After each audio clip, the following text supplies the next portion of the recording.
धर्म अधर्म के कुरुक्षेत्र में हे केशव दे हमें विवेक।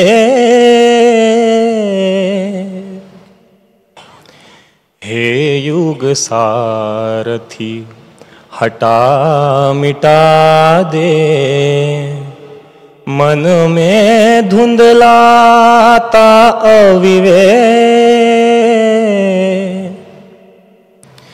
धर्म अधर्म के कुरुक्षेत्र में सच्चा दान वही जो सत्पात्रों को विनत दिया जाता, पर वह व्यर्थ अधर्म अधन है जब कुपात्र होता दाता।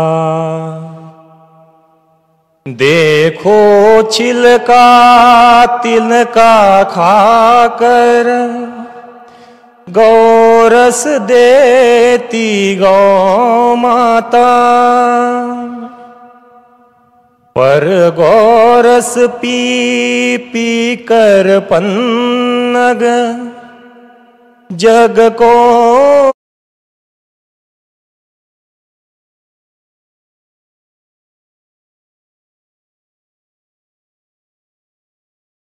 सच्चा दाता।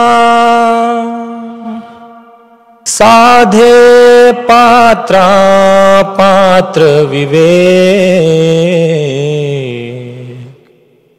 हे युग सारथी हटा मिटा दे मन में धुंधलाता अविवेक।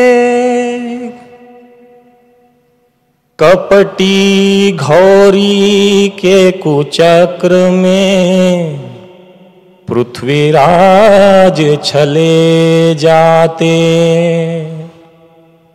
शकुनी जाल में फंसने देखो धर्मराज स्वयं आते। भस्मासुर को भी वर देकर भोले खुद फिसले जाते, वह गोकुल क्या कुटिल पूतना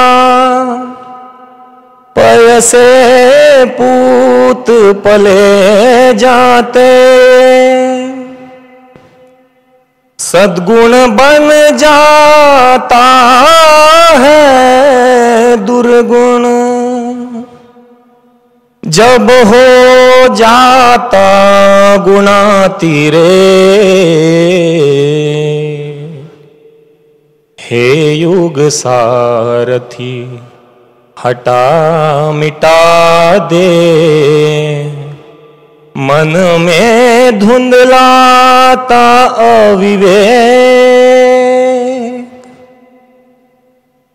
सर्वपंथ समभाव यही जब सबके मन में भाव यही, मेरा ही पथ सर्वश्रेष्ठ है अहम भाव यह सही नहीं। कौन है कट्टर कौन सहिष्णु इतिहासों ने कथा लिखी, अरि अफजल पर वीर शिवा की युक्ति नीति सफल रही। हिंदू की है देन विश्व को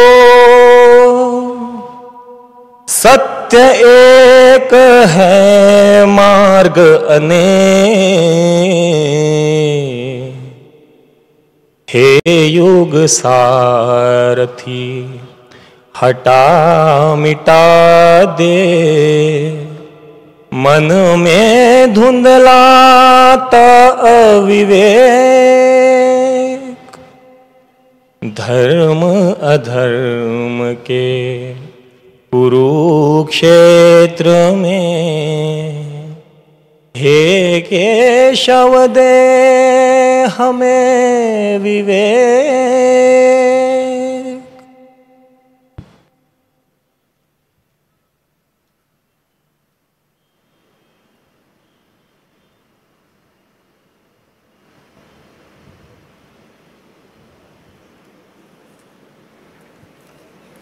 ओंकार बिंदु संयुक्तम नित्यं ध्यायन्ति योगिनः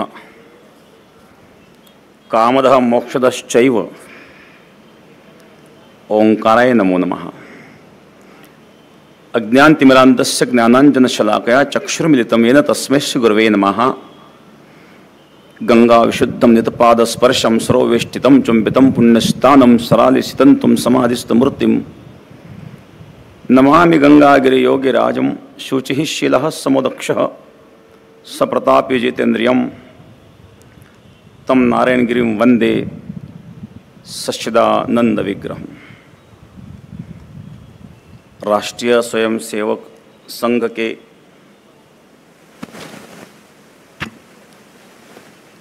कार्यकर्ता विकास वर्ग द्वितीय समारोह में उपस्थित परम पूजनीय सरसंघ चालक माननीय डॉक्टर मोहन जी भागवत के चरणों में और मंच पर उपस्थित सर्व अधिकारीगण, प्रांत और महानगर के अधिकारी और समस्त वरिष्ठ जनों को वंदन करते हुए और सभी माँ भारती के उपासक, देश, संस्कार, संस्कृति, धर्म, न्याय के लिए समर्पित आप सभी लोगों के लिए मेरा हार्दिक प्रणाम। इस ऊर्जा स्रोत पर उपस्थित समस्त देशभक्त निंदन्तु नीति निपुण यदि वास्तवन्तु लक्ष्मी सदा विशतु गच्छतु वा यथेष्टम अद्यैव वा मरणस्तु युगान्तरे वा न्यायपथः प्रविचलन्ति पदन्न धीराः।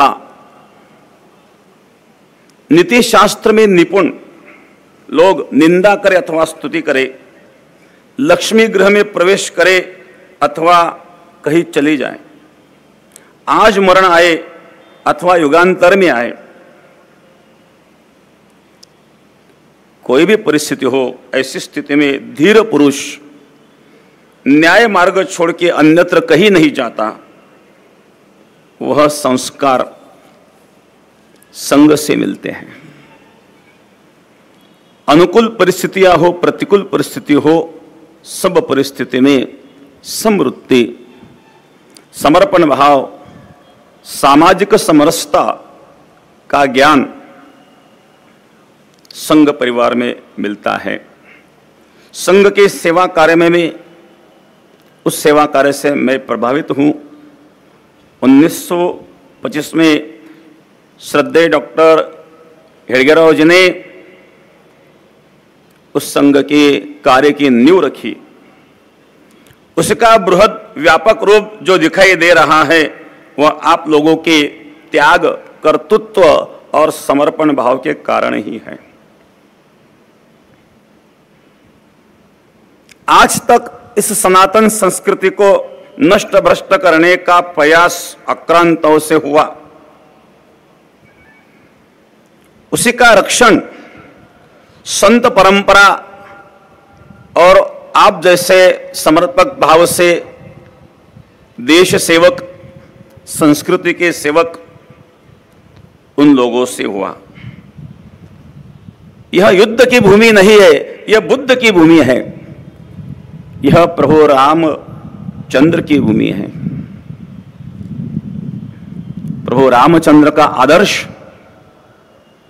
इस संस्कृति ने हमें दिया है। पितृवचन का पालन करने के लिए राज्य का त्याग करने वाले प्रभु रामचंद्र का आदर्श। रघुकुल रीत सदा चली आई, प्राण जाए परिवचन न जाए। प्राणों से ही प्रिय अपने वचन को जिन्होंने माना है, यह संस्कृति है। पितृवचन का पालन करने के लिए राज्य का त्याग हम कर सकते हैं, यह आदर्श हमें भगवान प्रभु रामचंद्र के चरित्र से मिलता है। संत एकनाथ महाराज कहते हैं, भगवान प्रभु रामचंद्र राज्य का त्याग करके वनवास में जब जाते हैं, उद्देश्य है पितृवचन का पालन। रघुनंदन पाई गेला, रथत्वा कारे आणिला, रघुनंदन पाई गेला। सूर्यवंशी नारायण माझा राघव जातो वना, माझा राघव जातो वना, रघुनंदन पाई गेला। सब अवधवासी प्रभु रामचंद्र के लिए रो रहे हैं, पितृवचन का पालन के लिए जिन्होंने राज्य को निछोड़ किया है। और आज हम देखते हैं कुछ लोग अपने माता पिता को वृद्धाश्रम में भेजते हैं, उन लोगों के लिए आदर्श है। एक बार हम संभाजीनगर में रेलवे स्टेशन के पास रुके थे। एक माताजी हमारे पास आई और उन्होंने कहा, रोने लगी, महाराज जी बहुत भूख लगी है, कुछ 10-20 रुपए दीजिए, मैं नाश्ता कर लूंगी। मैंने उस माँ की ओर देखा, उनका रहन सहन अच्छा था, ठीक था। मुझे ऐसा लगा ये माँ कोई परेशानी में हो सकती है, क्योंकि भिखारी तो ये नहीं हो सकती। उस माँ से मैंने पूछा, माँ नाश्ता के भोजन की बात नहीं है, आपको मैं भोजन करवाता हूँ, परंतु यह परिस्थिति आप पर कैसे निर्माण हुई, आपको कोई है या नहीं है? और रोने लगे। उन्होंने कहा, महाराज मुझे 2 पुत्र हैं, एक पुत्र डॉक्टर है और दूसरे पुत्र प्राध्यापक स्कूल टीचर है। बहुत दुख हुआ मुझे। एक पुत्र डॉक्टर और एक स्कूल टीचर होते हुए भी रेलवे स्टेशन पर वह मां भीख मांग रही है। जिस मां ने हमें गोद में पाला है, बचपन से बड़ा किया है, संस्कार दिए हैं, ऐसा क्यों हो रहा है? हम संस्कृति से दूर जा रहे हैं। और यह संस्कार, ये संस्कृति संत परंपराओं ने हमें प्रदान की है। इसीलिए हम संस्कृति से जुड़ा रहना अतिशय महत्वपूर्ण है। यह संस्कृति विश्व में सबसे श्रेष्ठ है। हम उस राम प्रभु के वंशज हैं, हम कृष्ण भगवान के वंशज हैं। कृष्ण हमारे आदर्श हैं। महाभारत का एक प्रसंग है, जब द्रौपदी के 5 पुत्रों को अश्वत्थामा में सोते हुए मार दिया, उनका शिरच्छेद किया। अर्जुन ने पकड़ के अश्वत्थामा को द्रौपदी के सामने उपस्थित किया और द्रौपदी से पूछा, द्रौपदी आपके पुत्र का उन्होंने अन्याय क्या है, आपके पुत्र को मारा है, आपका उन्होंने अपराध किया है, आप कहो जो शिक्षा मैं उनको देना चाहता हूं। मां द्रौपदी ने कहा, उनको छोड़ दो, उनको मारो मत। उस समय भीम ने कहा, अर्जुन तू नहीं मारेगा तो मैं मारूंगा। द्रौपदी तेरे 5 पुत्रों की हत्या जिस अश्वत्थामा ने की है, आप कह रहे हो उनको मत मारो, उसका कारण क्या? द्रौपदी ने कहा, मां का हृदय मैं जानती हूं। मेरे 5 पुत्रों की हत्या हुई है, अश्वत्थामा ने की है। अश्वत्थामा अपराधी है, वो दंड के लिए पात्र है। लेकिन दंड के अनेक मार्ग भी तो होते हैं। आप उनको क्यों बचा रही हो? तो मां द्रौपदी ने कहा, एक माता को खुश करने के लिए दूसरी माता को आप दुख मत दीजिए। द्रोणाचार्य की मृत्यु हुए 3 दिन हो चुके थे।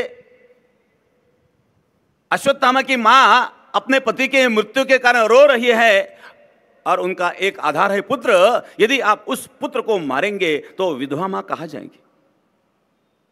उस विधवा मां के लिए उनको छोड़ दो और कहीं भी दूसरे तरीके से आप उनको दंड दे सकते हो। मां का हृदय मां जानती है। जिस द्रौपदी के 5 पुत्रों की हत्या जिस अश्वत्थामा ने की, मां द्रौपदी उसके मां का विचार कर रहे हैं। यह संस्कृति, यह संस्कार केवल हिंदू धर्म में ही हो सकते हैं और यह भारत वर्ष में ही हो सकते हैं, विश्व में और कहीं नहीं। इसीलिए इस संस्कृति को जन जन तक पहुंचाना यह हमारा कर्तव्य है। सामाजिक समरसता हर क्षेत्र में पहुंचाना हमारा कर्तव्य है। हमारे संत परंपरा बहुत ऊंची है। महाराज सिकंदर एक संत का दर्शन करते हैं। वो संत अपने अवस्था में स्थिति में थे। चिंता शून्य मदेन भक्षमशनम पानम सरिद्वारिषु स्वातंत्र्य निरांकुश स्थितिर्भिर निद्रा श्मशाने वने वस्त्रम क्षालन शोषणादिरहितम दिग्वा सुशय्यामहि संचारो निगमांत विचिदाम क्रीडाम परे ब्रह्मणे ब्रह्म स्वरूप में क्रीड़ा करने वाले एक महात्मा चिंता शून्य अवस्था में, नग्न अवस्था में उस महात्मा से सिकंदर मिले और सिकंदर ने उनको पूछा, महाराज मैं आपको कुछ देना चाहता हूं। महात्मा जी ने कहा, आप दरिद्र मुझे क्या दे सकते हो? सिकंदर ने कहा, दरिद्र शब्द का अर्थ क्या होता है? उन्होंने कहा, दरिद्रस्तु असंतुष्टो, जो जीवन में असंतुष्ट है वो दरिद्री है।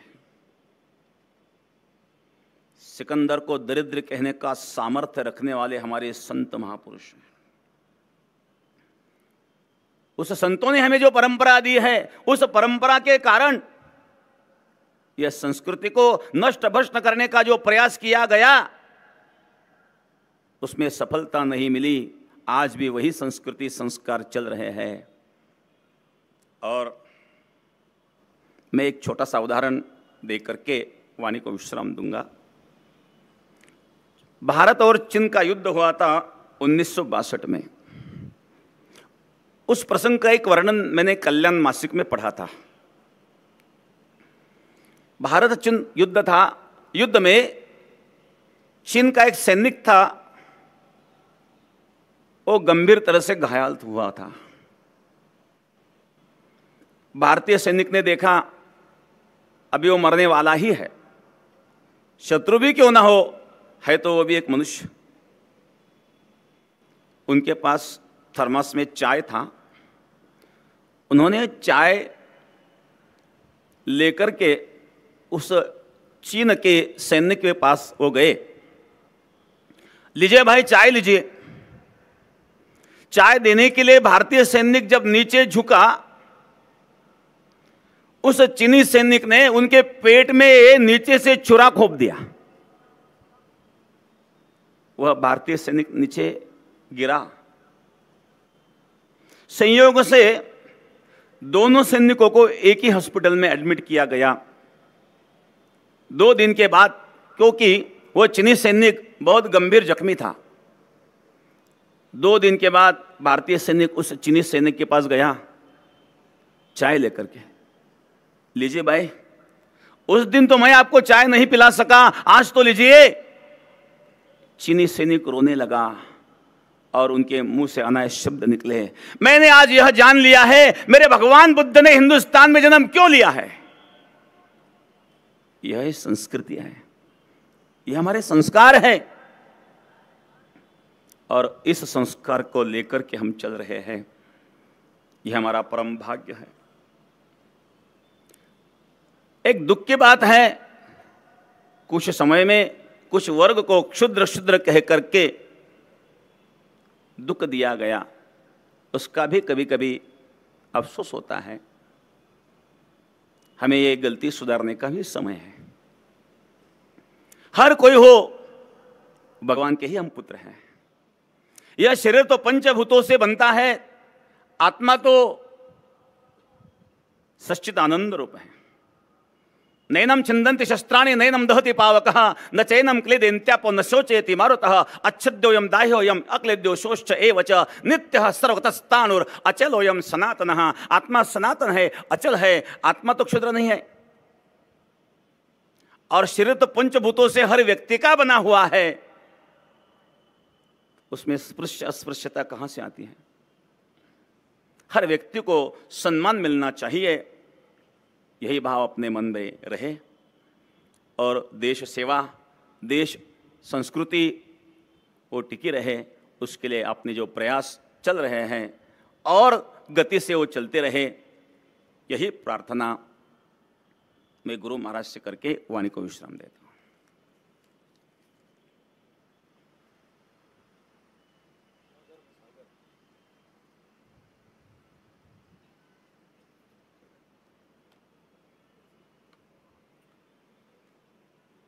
परम श्रद्धेय महंत गुरुवर्य श्री रामगिरी जी महाराज, इस वर्ग को देखने के लिए देश के अन्य अन्य भागों से यहाँ पर उपस्थित हमारे प्रमुख अतिथिगण, माननीय सर्वाधिकारी जी,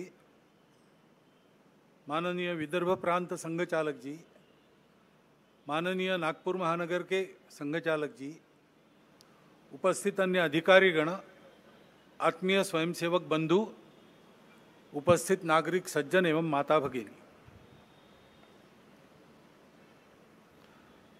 इस वर्ग के समापन के कार्यक्रम को प्रतिवर्ष हम लोग देखते हैं। इस बार विशेष योग बना है। आज 5वें गुरु महाराज सदगुरु श्री अर्जुन देव जी महाराज का शहीदी दिवस है। ग्वालियर के किले में उनको बहुत प्रताड़नाएं कष्ट देकर शहीद किया गया। धर्म के लिए वो हंसते हंसते शहीद हो गए। कल भी महाराणा प्रताप की जयंती थी और भगवान बिरसा मुंडा का निर्वाण दिन था। महापुरुषों के ये स्मरण जिन दिनों हमें हो सकते हैं, उन दिनों पर यहाँ पर देश हित में अपने आप को योग्य बनाने की साधना करने वालों का उपक्रम देखना और उनके साथ कुछ राष्ट्र के विचार में सहयोगी होना, ये मैं मानता हूँ हमारे लिए अत्यंत शुभयोग है। क्योंकि बाहर तो वातावरण दूसरा है। चुनाव संपन्न हुए, उसके परिणाम भी आए, कल सरकार भी बन गई, ये सब हो गया, लेकिन उसकी चर्चा अभी तक चलती है। जो हुआ वो क्यों हुआ, कैसे हुआ, क्या हुआ,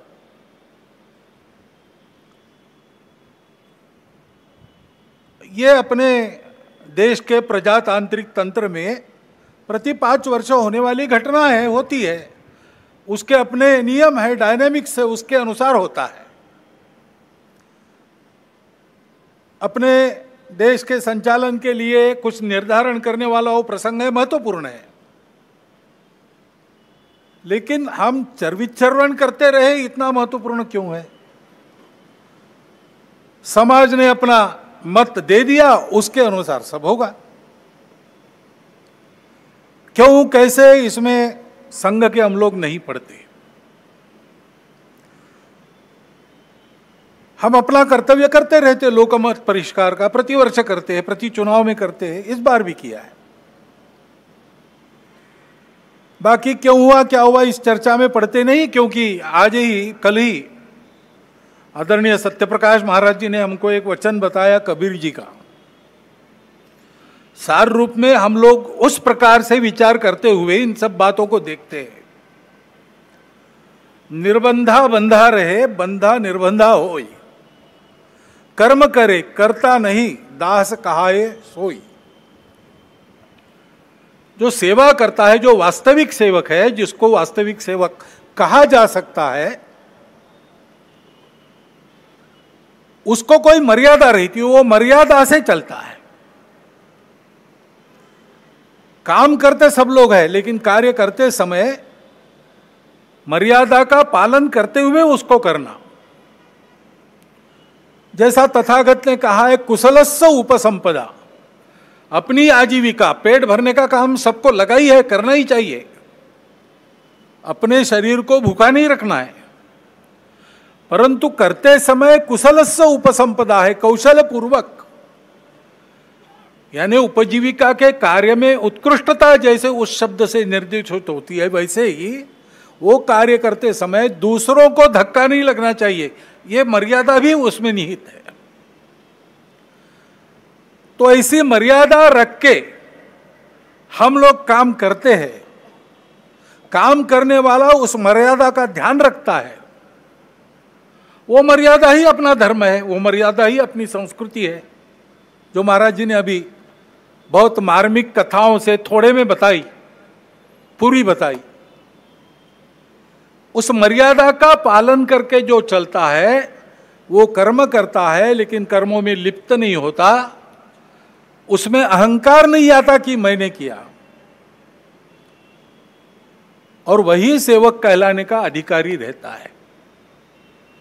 ये उक्ति कल जब उन्होंने सुनाई तो मेरे मन में आया कि अपना विचार क्या है, संघ कैसे चलता है, उसको बताने का दूसरा कौन सा उपाय। सरल उपाय में यही है, 4 पंक्तियों में संघ की वृत्ति ध्यान में आती है।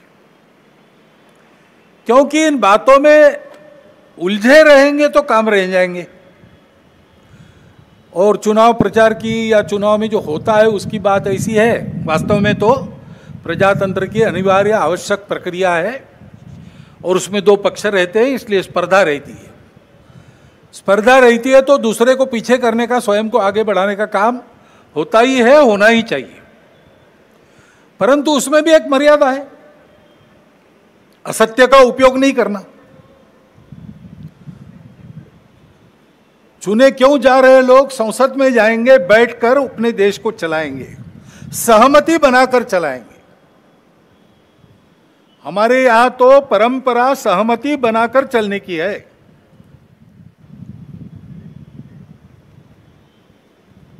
समानो मंत्र समिति समानी समानम मनस सहचित्तमेशाम। इस सहचित्त पर विनोबा भावे जी की टिप्पणी है। वो कहते हैं कि ऋग्वेदकारों को मानवीय मन का कितना ज्ञान था ये समझ में आता है। सब जगह उन्होंने सम कहा है, समानो मंत्र समिति समानी समानम मना, लेकिन चित्त के बारे में सम नहीं कहा, क्योंकि प्रत्येक व्यक्ति का चित्त मानस अलग अलग होता ही है, और इसलिए 100% मतों का मिलान होना संभव नहीं है। लेकिन जब समाज में लोग अपना चित्त अलग अलग होने के बाद भी हमको साथ ही चलना है ऐसा निश्चय करते हैं, तो सहचित्त बन जाता है। वास्तव में संसद क्यों है और उसमें 2 पक्ष क्यों है? इसलिए है कि दोनों पहलू उजागर हो। किसी भी सिक्के के 2 पहलू रहते हैं, ऐसे किसी भी प्रश्न के 2 पहलू रहते हैं। एक पक्ष एक पहलू का विचार करता है तो दूसरे पक्ष ने दूसरा पहलू उजागर करना है, ताकि जो होना है वो पूर्णतः ठीक हो, सहमति बने। इसलिए संसद बनती है, लेकिन ऐसी सहमति बनना स्पर्धा करके आए लोगों में थोड़ा कठिन भी रहता है, और इसलिए हम बहुमति का आसरा लेते हैं। उसके लिए स्पर्धा चलती है। ये स्पर्धा है, कोई आपस का युद्ध तो है नहीं। जिस प्रकार ये बातें हुई, जिस प्रकार एक दूसरे को लताड़ना हुआ, जिस प्रकार प्रचार के दौरान हमारे करने से समाज में मनमुटाव बढ़ेगा, दो गट बटेंगे, आपस में शंका संशय उत्पन्न होगा, इसका भी ख्याल नहीं रखा गया और विनाकारण संघ जैसे संगठनों को भी उसमें खींचा गया। टेक्नोलॉजी का सहारा करके असत्य बातें परोसी गई, नितांत असत्य। क्या शास्त्र का, विज्ञान का, विद्या का ये उपयोग है? सज्जन विद्या का ये उपयोग नहीं करते। विद्या विवादाय ये खलस्य, ऐसा कहा है, विद्या विवादाय धनम मदाय शक्ति परेशान परपीडनाय खलस्य साधो विपरीतमेतत् ज्ञानाय दानाय च रक्षणाय। विद्या का उपयोग प्रबोधन करने के लिए होता है, लेकिन आधुनिक विद्या टेक्नोलॉजी का उपयोग असत्य परोसने के लिए किया गया। ऐसे से देश कैसे चलेगा भाई? आखिर सबको देश ही चलाना है ना। दो पक्ष है, विरोधी पक्ष कहते हैं, मैं प्रतिपक्ष कहता हूं। वो विरोधी नहीं है, उसको विरोधी मानना भी नहीं चाहिए। वो प्रतिपक्ष है, वो एक पहलू उजागर कर रहा है, उसका भी विचार होना चाहिए। ऐसा जब चलना है तो चुनाव लड़ने में भी एक मर्यादा होती है। उस मर्यादा का पालन नहीं हुआ, क्योंकि उसका पालन होना इसलिए आवश्यक है कि हमारे देश के सामने चुनौतियां समाप्त नहीं हुई। अब सरकार बन गई, वही सरकार फिर से आ गई, एनडीए की।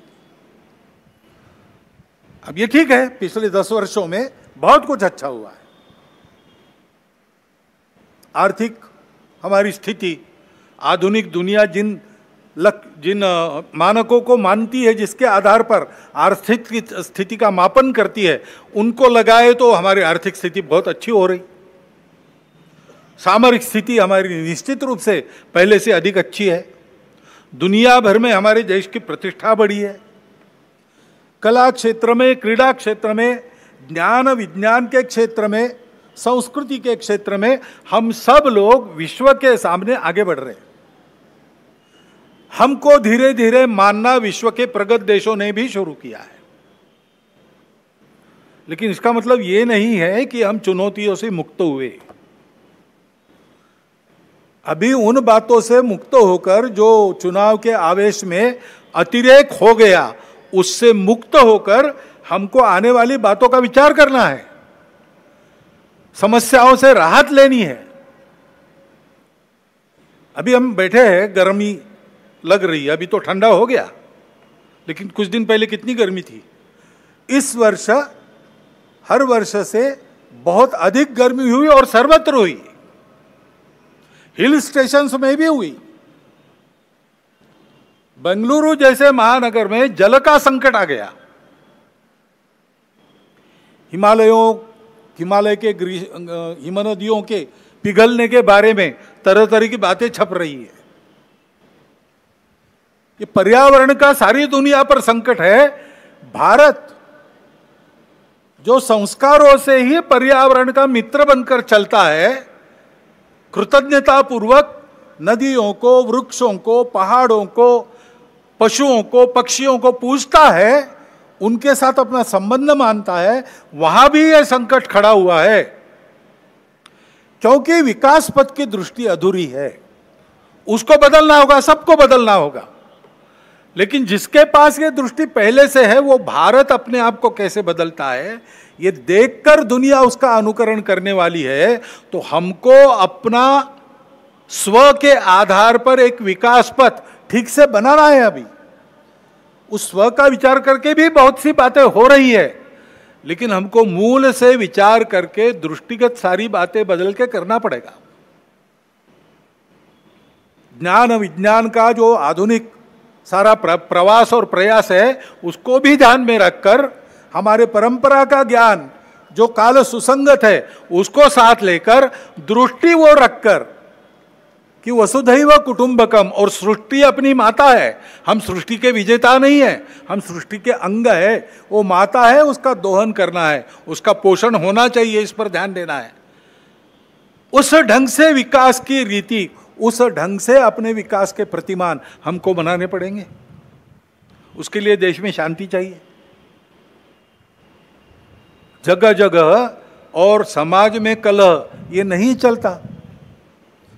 अब 1 साल से मणिपुर शांति की राह देख रहा है, उसके पहले 10 साल शांत रहा। पुराना गन कल्चर समाप्त हो गया ऐसा लगा, और अचानक जो कलह वहां पर उपज गया या उपजाया गया, उसकी आग में अभी तक जल रहा है, त्राही त्राही कर रहा है। कौन उस पर ध्यान देगा? प्राथमिकता देके उसका विचार करना ये कर्तव्य है। समाज में कितनी बातें आ रही, भले घर की महिलाएं शराब पीकर कार चलाती है और नीचे लोगों को रौंद देती है।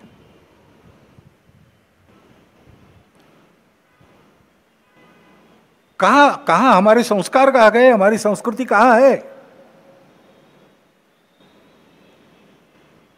जो संस्कृति अभी तक दुर्जेय सी बनी है, अभी भी उसको कोई नहीं जीत सकता, लेकिन उस संस्कृति के वाहक हम लोग उसकी परवाह रखेंगे तभी।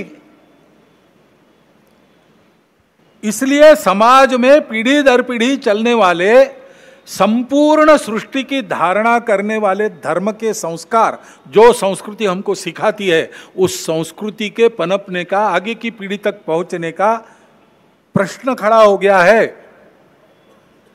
जिन्होंने उसको त्याग दिया, उनकी स्थिति दुनिया में अच्छी नहीं है। भले ही भौतिक वैभव होगा, परिवार टूट रहे हैं, मन में अशांति है, छोटे बच्चे बंदूक लेकर अपने विद्यालय के सहपाठियों को गोलियों से भून डालते, ऐसी परिस्थितियां आती है। पिताहीन मातृत्व, कितनी बातें हैं। क्या हमको वैसे बनना है? क्या हमको अपना परिवार प्यारा नहीं है? क्या हमारे सगे संबंधी हमारे कुछ नहीं लगते? उस संस्कृति के संरक्षण का प्रश्न है। उसके लिए समाज में बात करने वाले, समाज में विभिन्न कार्यक्रम करने वाले, समाज का प्रबोधन करने वाले माध्यम, सबको अपने ऊपर संयम का बंधन एक लाना पड़ेगा, और वैसा वो बंधन लाए। क्योंकि आज के तंत्र में सरकार बहुत सी बातें देखती है, उसके लिए भी सरकारों को प्रावधान करने पड़ेंगे। बहुत काम करने पड़े हैं, और ये काम केवल सरकारों को नहीं करने,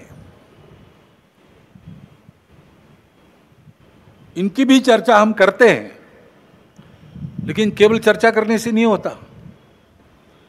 इसके लिए समाज को सिद्ध होना चाहिए। वास्तव में प्रजातंत्र में तो समाज ही राजा को बनाता है, और समाज ही अपनी स्थिति को बनाता है।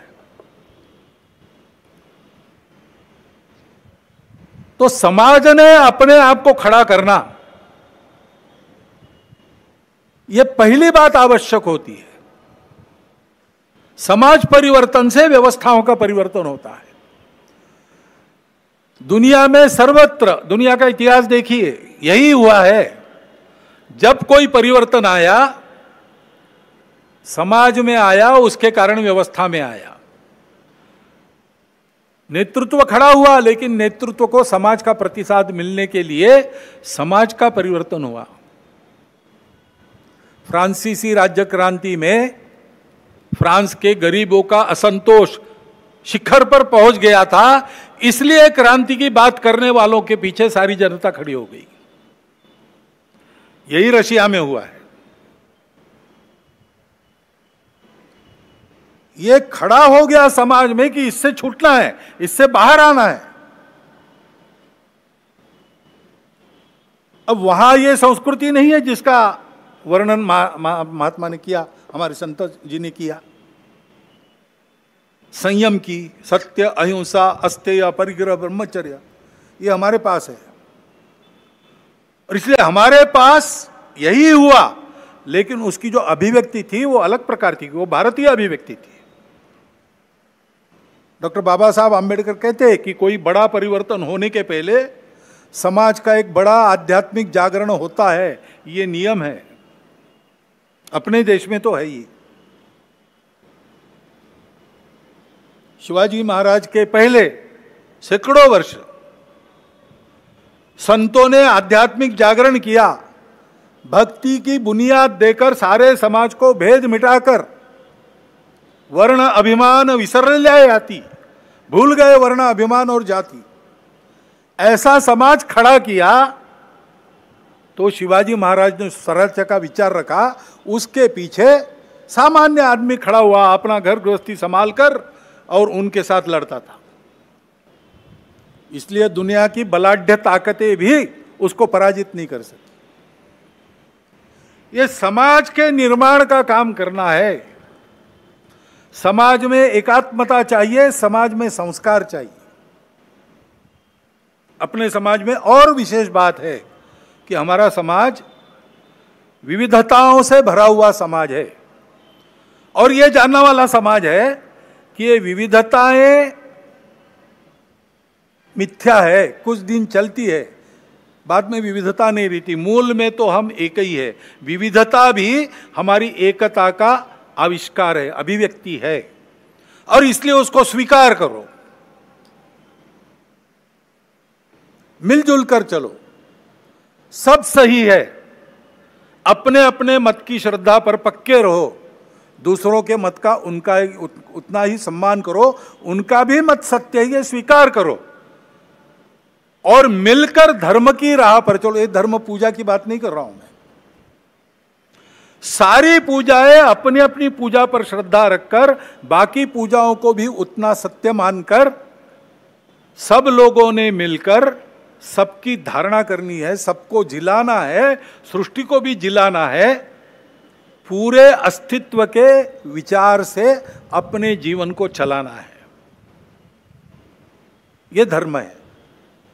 उस धर्म मार्ग पर बढ़ते हैं तो उन्नति होती है। हमारे देश में विविधता में एकता पुराना है। कुर्म पुराण में वर्णन किया है यहाँ की जनता का कि ये भारत भूमि की प्रजा ऐसी है, अनेक देवी देवताओं की पूजा करती है और अनेक प्रकार के रीति रिवाज रखती है, अनेक भाषाएं बोलती है, फिर भी मिलजुल कर चलती है। अथर्ववेद की ऋचा भी प्रसिद्ध है, जन्म बिभ्रति बहुधा विवाचसम नाना धर्माणम पृथ्वी में यथोकसम। ये हमारी रीति है। जब इस रीति को हम भूल गए, तब से हमारा पतन हुआ। तब हमने अपने ही भाइयों को अस्पृश्य कहकर दूर रखा। कोई इसके पीछे न्याय नहीं है, कोई शास्त्र इसके पीछे नहीं है, नहीं इसको वेदों का आधार है, न उपनिषदों का आधार है। ये तो स्वार्थी लोगों ने बुना हुआ जाल है, अथवा कुछ समय आया होगा जिसमें ऐसा चलना पड़ा होगा, पता नहीं क्या था, लेकिन वो कालबाह्य है और गलत है। समाज में एकता चाहिए, लेकिन अन्याय होता रहा है, इसलिए आपस में दूरी है, मन में अविश्वास है, हजारों वर्षों का काम होने के कारण चिढ़ भी है। अपने देश में बाहर से आक्रमक आए, आते समय अपना तत्वज्ञान भी लेकर आए। यहाँ के कुछ लोग विभिन्न कारणों से उनके विचारों के अनुयायी बन गए, ठीक है, अब वो लोग चले गए, विचार उनके रह गए, उसको मानने वाले रह गए, है तो यहीं के विचार, वहां के हैं, तो यहां की परंपरा को उससे कोई फर्क नहीं पड़ता। बस एक बात है कि भारत के बाहर के विचारों में जो हम ही सही बाकी सब गलत है, उसको छोड़ो। मतांतरण वगैरह नहीं करने की जरूरत है। सब मत सही है, सब समान है, तो फिर अपने मत पर ही रहना ठीक है। दूसरों के मत का भी उतना ही सम्मान करो। लेकिन बाहर से आए थे इनके मत, इनका तत्व देने वाले, तो लड़ाई हुई, संघर्ष हुआ, संघर्ष का इतिहास है। बहुत गहन संघर्ष हुए, बहुत कटु संघर्ष हुए, उसकी यादें भूले नहीं है हम, और उन यादों को भूले नहीं तो परिणाम देश टूट गया। वो भी और इन दूरियों को और चौड़ा करता है। बहुत गहरे घाव है, उसकी पीड़ा है। अन्याय के प्रति जो चिढ़ है उसके कारण अपने ही समाज के लोग रूठे हुए, गुस्से में है, मन में आशंका है, दूरी है, और इतिहास के कारण ये जो घाव हुए उसकी पीड़ा है, इसलिए हम दूर है। तो पास आना और एक होने का मार्ग क्या होगा? मार्ग तो यही होगा कि उसको भूतकाल में जमा कर दो। डर है तो दुर्बल मत बनो, शक्ति संपन्न बनो, डर नहीं रहेगा। लेकिन शक्ति के साथ शील संपन्न बनो। शील अपना अपने धर्म और संस्कृति से आता है, जो सत्य के बाद अहिंसा को कहता है, सबके प्रति सद्भावना को कहता है। सबके प्रति सद्भावना को लेकर पुरानी बातों को भूलकर सबको अपनाना, और हम एक दूसरे को अपना सके इसलिए अपने को जो बदल अपने में करना है, अपने घर से उसका प्रारंभ करना, स्वयं से प्रारंभ करना। जैसे अपने ही बंधुओं को जो हमने ही दूर किए, उनको लेने के लिए ये जो जाति पाति की बात है, it should go out lock stock and barrel, ऐसा बाला साहब ने कहा है। भाषण में तो जाति है, कार्यक्रमों में तो जाति है, मेरा आचरण और मेरे घर के आचरण में वो जानी चाहिए। उसके जगह समताधिष्ठित व्यवहार की प्रतिष्ठापना होनी चाहिए। कठिन होगा लेकिन देश के लिए करना पड़ेगा। हजारों वर्षों से जो पाप हमने किया उसके प्रक्षालन के लिए करना पड़ेगा। ऐसे ही आपस में मिलना जुलना है। भारतोद्भव जो लोग हैं उनसे मिलना आसान है, क्योंकि एक ही बुनियाद है। वही यम नियमात्मक आचरण का पुरस्कार सर्वत्र है, और एक से सब निकला है। एकम सद विप्रहा बहुधा वदंती, यही सबकी श्रद्धा है। इसलिए वो तो संबंध रखना, आना जाना, अभेद बरतना, रोटी बेटी सब प्रकार के व्यवहार होने दो।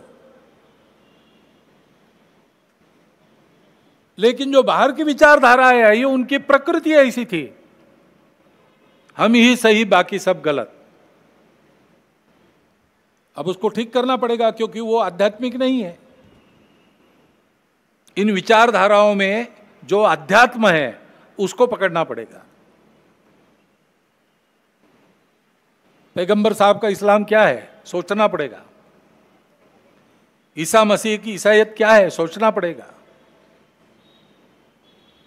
भगवान ने सबको बनाया है, भगवान की बनाई जो कायनात है उसके प्रति अपनी भावना क्या होनी चाहिए, सोचना पड़ेगा। सोच समझ के जो समय के प्रवाह में विकृतियां आई है उसको हटाकर, ये जानकर कि मत अलग हो सकते हैं, तरीके अलग हो सकते, सब अलग हो सकता है, हमको इस देश को अपना मानकर उसके साथ अपना भक्तिपूर्ण संबंध स्थापित कर, इस देश के पुत्र सब कुछ अपने भाई है, ये जानकर व्यवहार करना पड़ेगा। और ये होना पड़ेगा तो उसके लिए आदत की आवश्यकता रहती है, क्योंकि विचार तो अच्छे होते हैं, मन को भी अच्छे लगते हैं, बुद्धि भी उनको मान्य करती है, लेकिन दशकों की शतकों की जो आदत है उसको सुधारने में समय लगता है, उसको सुधारने में समय लगता है। और इसलिए उसके लिए रोज व्यायाम करने की आवश्यकता है। वो व्यायाम ही संघ की शाखा है। ये सारी बातें संघ की शाखा में होती है, हंसते खेलते होती है, करने वालों को ध्यान में भी नहीं आता कि जो मैं कर रहा हूं उससे ये हो रहा है। 10-12 साल के बाद पीछे मुड़ के उस समय के स्वयं के चित्र को देखता है तो उसको लगता है कि मैं कितना बदल गया। संघ यही काम करता है, संघ इसी के लिए है। ये करते हुए अपने विश्व के सारे जीवन का आधार बनने वाले भारत को फिर से उस रूप में खड़ा करना, यह कर्तव्य है, इसको करना है। इसलिए यह तपस्या है और इसलिए हम इन सारी बातों को करते हैं। अभी 5 बातों का आग्रह हम समाज के सामने रख रहे हैं। स्वयंसेवक अपने से प्रारंभ करेंगे, कर लिया उन्होंने, शुरू होगा, धीरे धीरे बनेंगे। एक तो बात है सामाजिक समरसता का व्यवहार। अपने कार्य क्षेत्र में जितने प्रकार का समाज रहता है उन सब में अपने मित्र और मित्र कुटुंब होने चाहिए, अपने कुटुंब के। और जहां अपनी शक्ति है कि समाज हमारे कहने से मान सकता है, वहां मंदिर, पानी, स्मशान सबका एक होना चाहिए। पर्यावरण के बारे में हम प्रयास करेंगे, पानी बचाओ, प्लास्टिक हटाओ, हरियाली, पेड़ लगाओ, अपना घर हरित घर बनाओ।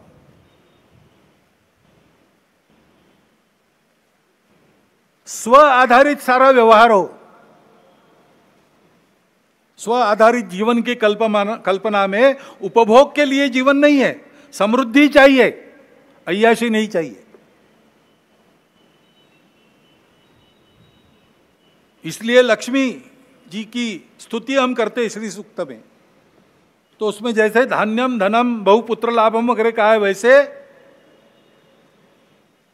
न क्रोधो न लोभो न च मात्सर्यो न अशुभा मति, ये भी कहा है।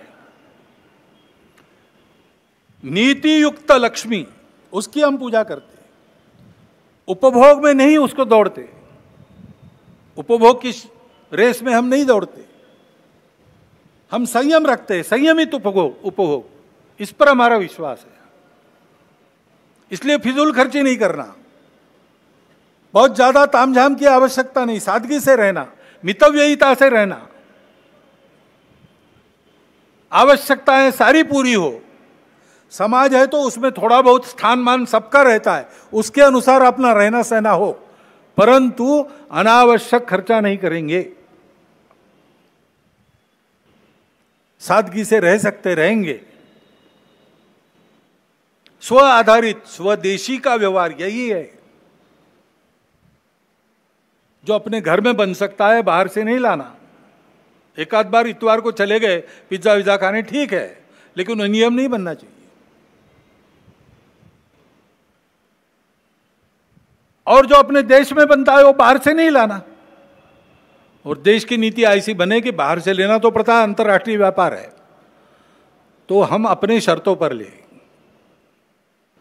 कोई हमको दबाए और उसके चलते हम ले, ऐसा न हो। और अपने देश की व्यवस्था, कानून, संविधान, अनुशासन, सारी बातों का पालन करना। लाल बत्ती पर रुक जाना, जहां कतार में खड़ा रहना वहां कतार में ही खड़ा रहना। म्युनिसिपैलिटी से लेकर तो राज्य सरकार तक, केंद्र सरकार तक कर भरण होता है, समय पर करना, कोई नियम तोड़ना नहीं, कोई व्यवस्था तोड़नी नहीं, अनुशासन में रहना। और ये सारा मैं और मेरा परिवार कर सकूं, इसलिए हफ्ते में एक दिन अपने परिवार के साथ बैठना, अपनी परंपरा, कुल की और देश की, उसकी संस्कृति, उसके मूल्य, उस पर आधारित व्यवहार, इसका स्मरण करना, उनको अपने जीवन में परिश्रम के साथ प्रसंग आया तो प्राण देकर भी निभाने वाले अपने कुल के और अपने देश के पूर्वजों का स्मरण करना, और उसके अनुसार अपना घर है कि नहीं इसकी चर्चा करना, और सहमति से जो तय होता है वो लागू करना। घर के सब लोग एक बार बैठे, श्रद्धानुसार सप्ताह में एक बार भजन करे, श्रद्धानुसार करे, घर में बनाया हुआ भोजन आनंद से करे, और 3-4 घट्टा गपशप करके इन सारी बातों की चर्चा करके धीरे धीरे अपने घर का वातावरण सांस्कृतिक बनाए। जो हजारों वर्षों की, शतकों की, दशकों की, युगों की ऐसी अपनी परंपरा चली है, उस परंपरा की विश्व को आवश्यकता है। हम उसको काल सुसंगत रीति से आधुनिक ज्ञान, विज्ञान और अपनी परंपरा दोनों का समन्वय करते हुए चरितार्थ करेंगे तो दुनिया को राहत मिलेगी, अपना देश भी अच्छा बनेगा, हमारा जीवन भी सुंदर होगा, सार्थक होगा। उस जीवन को बनाने का रास्ता सीखने के लिए स्वयंसेवक संघ की शाखा में आता है और पूरा समाज संघ की शाखा में आए, ऐसा आग्रह इसीलिए संघ रखता है। वहां क्या क्या होता है, कैसे कार्यक्रम होते हैं, कौन से गीत होते हैं, कैसे सुभाषित होते हैं, ऐसे कार्यक्रमों में से ये आपको देखने को मिलता है। परंतु दूर रहकर देखकर तो इसका कुछ होने वाला है नहीं। इसमें सहयोगी बने, सहभागी बने, इसकी आवश्यकता है। यह संघ की शाखा का कार्यक्रम आपने देखा है, लेकिन संघ के स्वयंसेवक अनेक काम करते हैं। नित्य चलने वाले छोटे बड़े सेवा कार्य और सेवा की गतिविधियां मिलाकर 1,22,000 से ऊपर काम चल रहे हैं। भीड़ होती तो कैटेगरी अलग बनाकर हमको कुछ बातें छोड़नी पड़ती है गिनने की, इतना वो कार्य बड़ा है। जीवन का कोई क्षेत्र ऐसा नहीं जिसमें संघ के स्वयंसेवक कोई मंच या कोई संगठन बनाकर सक्रिय नहीं। उन सब में आप आ सकते हैं, परंतु ये जो रोज का व्यायाम है शरीर मन बुद्धि का, ऐसे काम में हम रहे, उन कामों से अपने आप को बांध ले, कर्तव्य समझकर करे, लेकिन बांधकर भी निर्बंधा रहे, काम करे, लेकिन मैंने किया ये अहंकार न पाले, तो हम इस देश की सच्ची सेवा कर रहे ऐसा होगा। और अपने देश को, हम सब लोगों के सच्चे सेवा की आज आवश्यकता है और विश्व को भी आवश्यकता है। भारत का वो जीवन ध्येय है, पूरे विश्व की सेवा। वो करने लायक भारत को खड़ा करना है तो समाज को इस प्रकार बनना पड़ेगा। समाज ऐसे बनेगा तो व्यवस्थाएं और व्यवस्था चलाने वाले लोग अपने आप उसके पीछे पीछे चलकर ऐसा बनेंगे। हमेशा बुनियाद से शुरू होता है बनाना। केवल भगवान आदि कलश मग पाया रे, पहले शिखर बाद में बुनियाद, यह चमत्कार केवल भगवान कर सकते हैं। और भगवान दुनिया में कोई काम करते नहीं, करवाते हैं। बैठे बैठे सुदर्शन चक्र चला देते, रावण मर जाता, लेकिन मनुष्य रूप लिया, इतने कष्ट सहन किए, सुदूर जंगलों में जाकर, ग्रामों में जाकर जागृति की, वो लोग साथ आए, सामने रहकर लड़े, तब रावण का वध हुआ।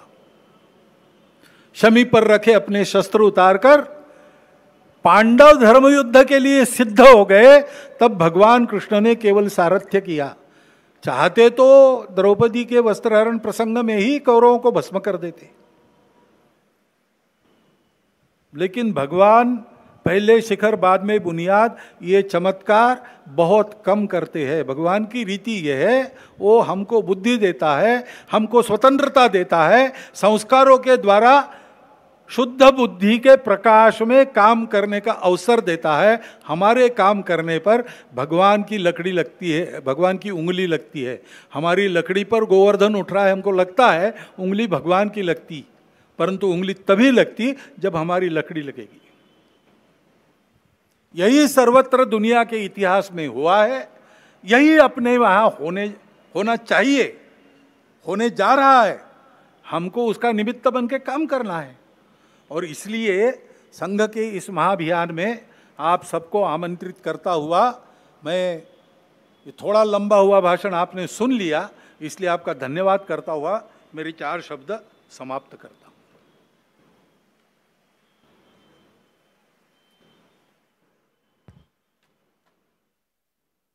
सावधान, उत्तिष्ठ। ध्वजावतरण के समय सभी उपस्थित पूजा नागरिकों से दंड। अनुरोध है। 1 2 3 4 आरंभ। ध्वजावतरण के समय सभी उपस्थित नागरिकों से अनुरोध है कि वह अपने स्थान पर खड़े रहे। तत्पश्चात विकिरण की आज्ञा मिलने पर कार्यक्रम समाप्त होगा।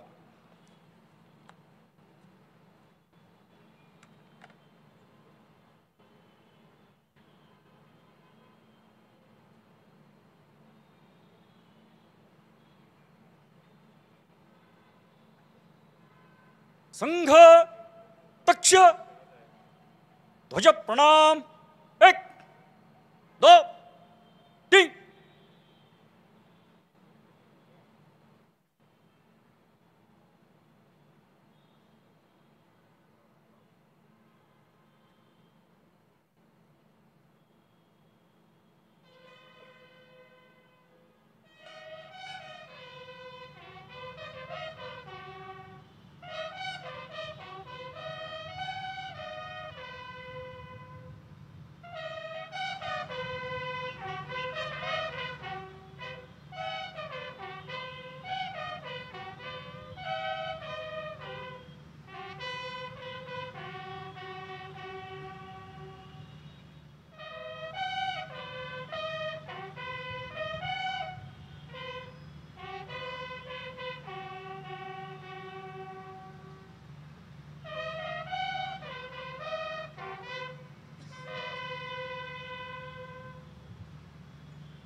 संघ वीर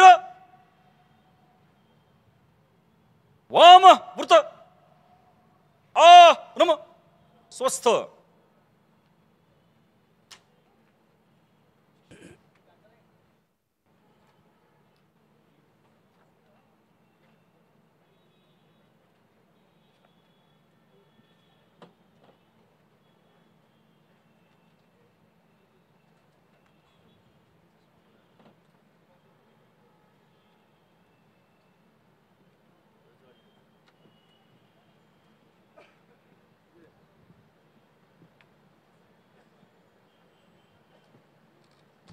सभी वाहिनी प्रमुख आ गया है।